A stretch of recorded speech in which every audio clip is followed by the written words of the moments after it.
Hello friends. सो आज के इस व्लॉग में मैं आपको मेरा जो जर्मन लैंग्वेज का एक्सपीरियंस था वो एक्सपीरियंस मैं शेयर करने वाला हूँ, और उसमें आपको फ्यू टिप्स भी दूंगा कि आप कैसे जर्मन लैंग्वेज अपने होम कंट्री से ही सीख के आओगे तो आपके लिए वो बेनिफिशियल रहेगा। उसमें भी A1 A2 इनफ है या B1 कंपलसरी चाहिए, ये सारी डाउट्स के ऊपर मैं अभी ये ब्लॉग के अंदर मैं आपको मेरा एक्सपीरियंस शेयर करने वाला हूँ। ये ब्लॉग पूरा एंड तक देखे तो आपको पूरा अच्छे से पता चलेगा कि रियलिटी क्या है। मतलब ये ऑस्ट्रिया जो कंट्री है वो इसमें इंग्लिश तो मतलब ना के बराबर चलता है यहाँ पे आपको, और स्पेशली पार्ट टाइम जॉब के लिए।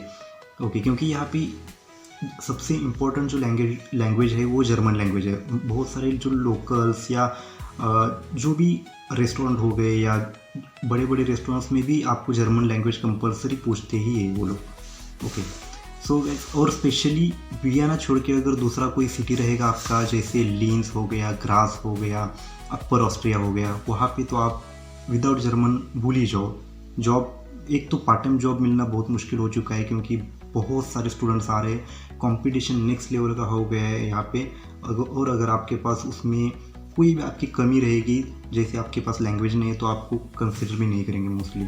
सो सबसे इम्पोर्टेंट है आप होम कंट्री से ही आपके पास सीख के आने के लिए बहुत एक अच्छा ऑप्शन रहता है। क्योंकि जैसे ही यहाँ मेरे को भी लगता था कि हाँ भाई मैं थोड़ा सा पढ़ लेता हूँ यहाँ पे इंडिया में A1 A2 और वहाँ पे जाके बाकी का कर लूँगा, लेकिन जैसे ही यहाँ पे आते हो नेक्स्ट लेवल के चैलेंजेस स्टार्ट होते हैं। आपको पार्ट टाइम जॉब सर्चिंग, इधर उधर ट्रैवलिंग, ये वो कॉलेज स्टार्ट होता है और इसमें आपको टाइम ही नहीं मिलेगा। ओके, सो गाइस सबसे जो इम्पोर्टेंट क्वेश्चन है कि A2 इनफ है या B1 कंपलसरी चाहिए यार। मतलब क्योंकि हाँ मुझे भी पता है A1 A2 थोड़ा इजी रहता है, उसमें बेसिक जर्मन रहता है। A1 में तो प्योर बेसिक रहेगा, A2 में थोड़ा sentence preparation, discussion, group discussion ये वो पढ़ाया जाता है, और B1 में थोड़ा एडवांस लेवल का ग्रामर वगैरह वो सब रहता है। और इसमें सबसे मेन चैलेंज है ग्रामर, क्योंकि जैसे इंग्लिश का ग्रामर मैं लेट्स एग्जांपल एक देता हूँ कि जैसे इंग्लिश में क्या रहता है, A and the, only 3 articles रहते हैं एवरी वर्ड्स के लिए। हम ये तीनों में से कोई भी आर्टिकल यूज़ कर सकते हैं, लेकिन जर्मन का उल्टा है। जर्मन में सबसे चैलेंजिंग जो है वो एवरी वर्ड के लिए, जैसे हो गया बैग, वाटर बॉटल, या बैट, बॉल, या और मोबाइल, लैपटॉप, टीवी, ये हर एक के लिए अलग अलग यहाँ पे ये मतलब आर्टिकल्स यूज़ होते हैं। तो वो मतलब अंडरस्टैंड करके लेना वो बहुत चैलेंजिंग रहता है। तो इसलिए ये लैंग्वेज थोड़ा सा टफ है, इनिशियल लेवल पे थोड़ा सा टफ लगेगा, लेकिन जैसे यहाँ पे आते हो अगर आपके पास थोड़ा बेसिक रहेगा तो वो आप यहाँ पे कम्युनिकेट करने के लिए हेल्प रहेगा, और उसमें आप मतलब ग्रो कर सकते हो। सो गाइस आज के इस ब्लॉग में मैं आपको जो रियल ट्रूथ है वो मैं बताने वाला हूँ। सबसे इम्पोर्टेंट है कि A2 इनफ नहीं होगा अगर आप वियना छोड़ के दूसरी कोई सिटी में जॉब करना चाहते हो। हाँ, वियना में आप A1 A2 पे सर्वाइव कर सकते हो, पार्ट टाइम जॉब भी ले सकते हो। जैसे मेरा सिचुएशन था, मैं भी कोई इंडिया से B1 तक पढ़ाई करके नहीं आया था, मैं जस्ट A1 A2 ये 2 ही लेवल, और उसमें भी मैंने कोई गोइथे का एग्ज़ाम नहीं दिया था। और हाँ, सबसे इंपॉर्टेंट है कि बहुत सारे स्टूडेंट लोगों का डाउट रहता है कि भाई गोइथे का एग्ज़ाम कंपलसरी है या नहीं है। गोइथे मतलब ये जैसे आइल्स का एग्ज़ाम कैम्ब्रिज या वो आइल्स वाले लेते हैं, वैसे गोइथे का एग्ज़ाम रहता है जर्मन के लिए। लेकिन मैंने कोई एग्ज़ाम नहीं दिया था, जस्ट इंस्टीट्यूट में ऑनलाइन कोचिंग कर रहा था मैं, और वहाँ पे ग्रुप डिस्कशन वगैरह वो नोट्स वगैरह प्रोवाइड करते थे, और उनका खुद का एक एग्ज़ाम स्मॉल एग्ज़ाम था, वो भी ऑनलाइन ही था। उसमें कोई इतना डिफ़िकल्टीज वगैरह नहीं मेरे को फील हुआ, क्योंकि इंस्टीट्यूट लेवल का रहता है तो उसमें कोई ऐसा मार्क्स वगैरह ऐसा कोई नहीं था, वो सर्टिफिकेट जस्ट प्रोवाइड करते हैं। इतना ही मैंने पढ़ाई करके आया था, जस्ट A1 A2। A1 था ऑलमोस्ट 2 मंथ्स का, A2 था ऑलमोस्ट 3 मंथ्स का, टोटल 5 to 6 मंथ में मैंने पूरा जर्मन इंडिया से ही सीख के आया था। अभी वैसे यहाँ पे जो रियलिटी है पार्ट टाइम जॉब की A2 के लिए, अभी मैं आपको बता देता हूँ कि A2 में आप कौन सी जॉब के लिए एलिजिबल हो सकते हो या आप कंसिडर कर सकते हो। सबसे इंपॉर्टेंट है फूड डिलीवरी जॉब मैंने किया है, उसके ऊपर मैं और प्लान करूँगा कि नेक्स्ट वीडियो बनाऊँ। फूड डिलीवरी के साथ साथ न्यूज़पेपर का एक तगड़ा जॉब है यहाँ पे। दोनों जॉब मैंने विंटर की नेक्स्ट लेवल की ठंड रहती है यहाँ पे, वो ठंड में किया था। तो वो दोनों जॉब बहुत ही टफ रहेंगे, क्योंकि यहाँ पे ऑलमोस्ट रेन और विंटर यही मैक्सिमम सीज़न रहता है। तो आप ट्राई करो ये जॉब थोड़ा सा अवॉइड करो। और ऊपर से स्टूडेंट्स के लिए फूड डिलीवरी जॉब जो है वो यहाँ पे काइंड ऑफ मतलब आपको उसका जो आईडी रहता है वो आईडी पहले मिलता था, अभी नहीं मिलता है स्टूडेंट्स के लिए। तो आपको दूसरे के आईडी पे काम करना पड़ता है। तो पैसा मतलब जो मेन पैसा आएगा वो उसके आईडी पे आएगा और वो आपको कमीशन बेसिस पे रखेगा, ऐसा रहेगा। मतलब अगर कोई एक पर्सन है जो जिसके पास आईडी है तो वो मल्टीपल लोगों को काम पे रखेगा और कमीशन देगा आपको पैसा मिलेगा, उसका कोई डाउट नहीं। न्यूज़पेपर की जॉब में भी आपको पूरा पैसा मिलेगा। यहाँ पे पैसे का कोई टेंशन नहीं है।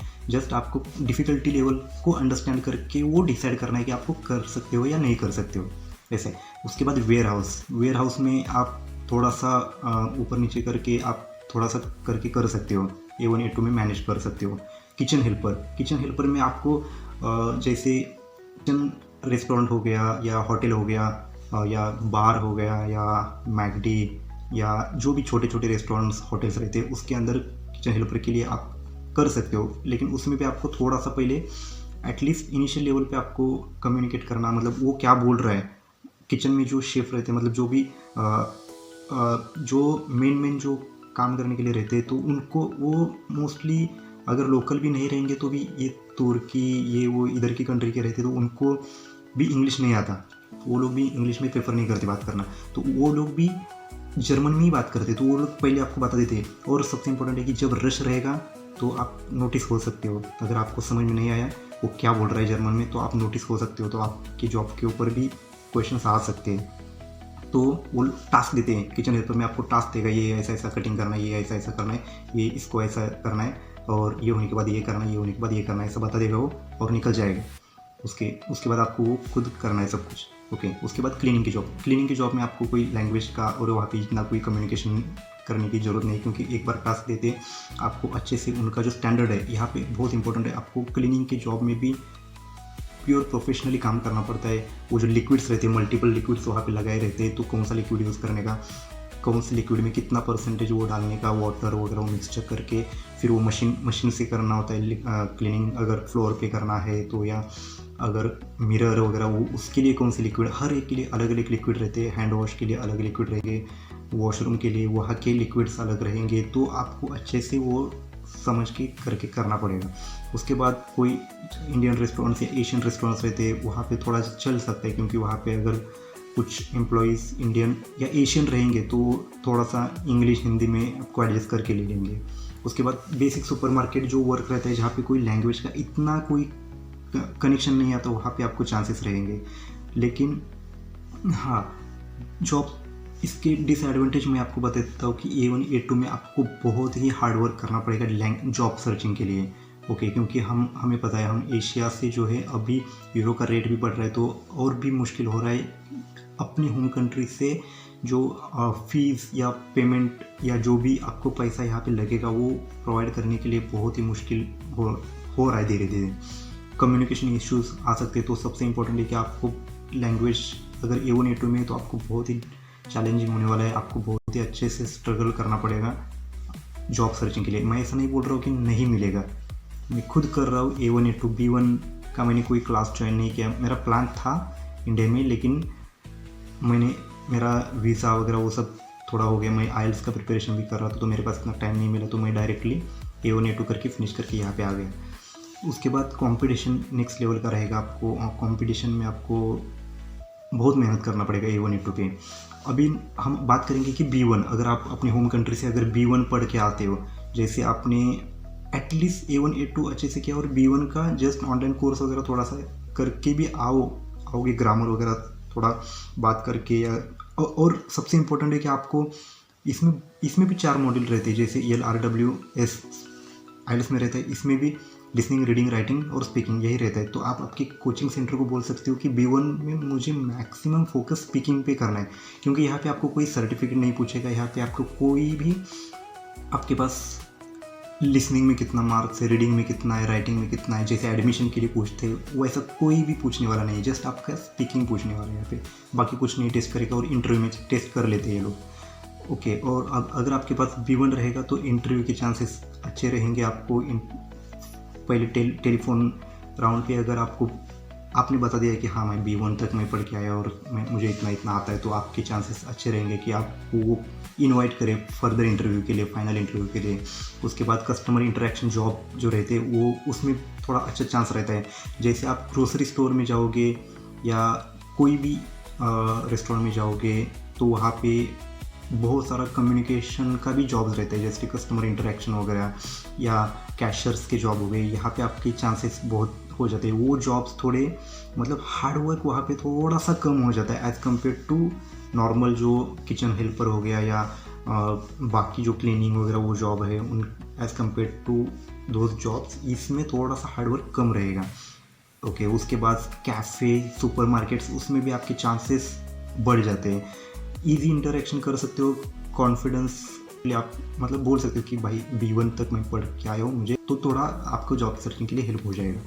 अभी इसमें ये है कि जर्मन एवरीवेयर मैंडेटरी तो नहीं है, लेकिन अगर आपके पास होगा तो आपके अंदर से एक इंटरनल कॉन्फिडेंस आपको मिलेगा और आपको जो जॉब करने में भी और जॉब लेने में भी आपको थोड़ा कॉन्फिडेंट फील होगा।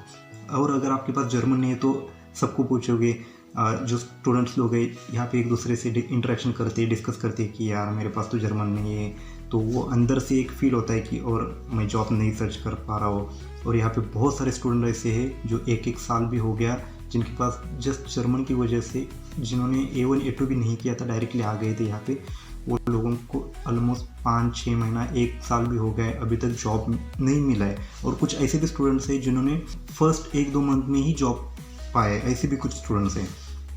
और यहाँ पे और मेरा जो पर्सनल एक्सपीरियंस है उसमें सबसे इम्पोर्टेंट तो मुझे स्टार्टिंग में जर्मन में स्ट्रगल हो रहा था। ऐसा नहीं कि मैंने A1 A2 किया है मतलब ऐसा इतना कुछ उसमें एडवांस नहीं था, जस्ट बेसिक वो, क्योंकि यहाँ पे इंडिया में जो हम पढ़ाई करके आते हैं वो इंग्लिश में जर्मन पढ़ते हैं, मतलब जो वर्ड्स वगैरह ये सब हम पहले इंग्लिश में उसको अंडरस्टैंड करते हैं। लेकिन जैसे यहाँ पे आते हैं तो इनका जो एक्सेंट है, इनका जो बोलने का जो स्पीड है उसको हम मैच नहीं कर पाते, और वो इतना स्पीड में निकल जाता है कि अपने दिमाग से निकल जाता है कि क्या बोल के गया ये। ऐसा भी होता है कभी कभी, मेरे जो मैनेजर रहते हैं वो इतने स्पीड में बोल के जाते हैं कि थोड़ा सा डिफ़िकल्ट हो जाता है। लेकिन धीरे धीरे आपको वो फ्लो में आने के लिए, वो एनवायरनमेंट में जैसे आप धीरे धीरे हो जाते हो, काम करते हो, तो आपको हो जाता है। मेरा भी इंटरव्यू मैंने स्टार्टिंग में जो पहला वाला जॉब किया था वहाँ पे थोड़ा सा इंग्लिश में होता, लेकिन अभी जो मैकडोनल्ड्स में जॉब कर रहा हूँ उसमें मतलब मुझे बहुत ही इंग्लिश में कम और मैक्सिमम इंटरव्यू मेरा जर्मन में लिया था।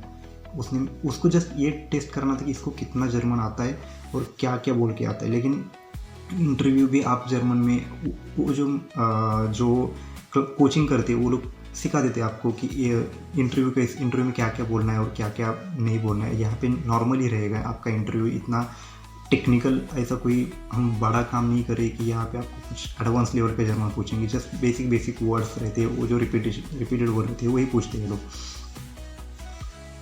अभी जो लोकल्स के साथ इंटरेक्शन हो गया या यहाँ पे जो स्टूडेंट्स रहते हैं, सबसे फ़नी पार्ट जो है मुझे ये लगा कि यहाँ के जो स्टूडेंट्स लोग हैं कॉलेज के, स्कूल के, उनको भी इंग्लिश नहीं आता।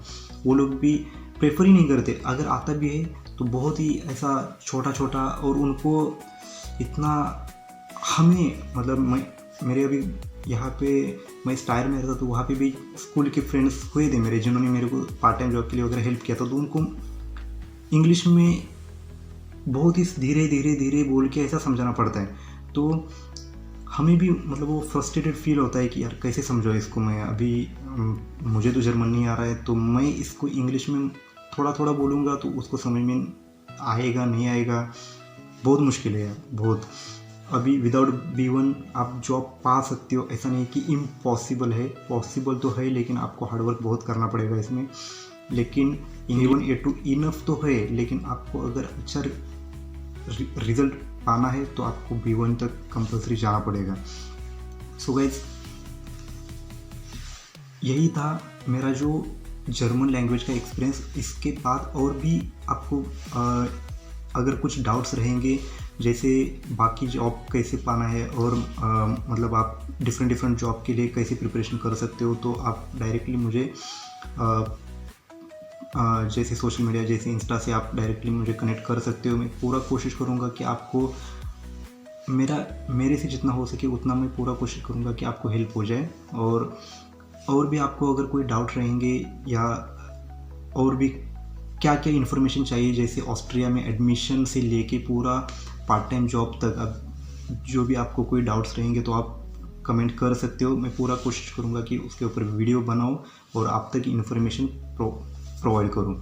सो गाइस, आज के इस व्लॉग में इतना ही था। Thank you for watching this vlog. मिलते हैं नेक्स्ट व्लॉग में। Bye bye.